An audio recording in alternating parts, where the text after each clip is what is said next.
Next I want to show how we can use the calculator to find confidence intervals.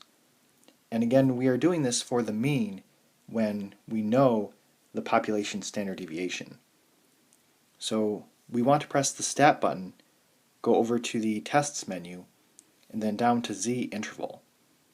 And then we need to follow these directions. So number 5 says, use the calculator to confirm your answer for question 3. So we want to use the Z-interval, and I'm just going to copy our information from question 3. So n was 60, x bar was 150, sigma was 15.5, and then our confidence level was 0.95.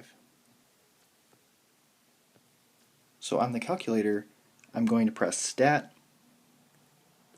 and then go over to the Tests menu, and then down to Z-interval. So in the Z-interval menu, I want to make sure that the input is over on stats. And then I want to enter my information.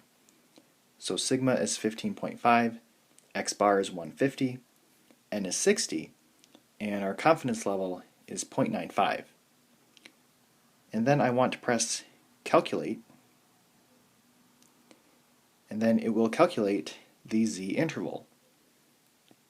So 146.08 to 153.92.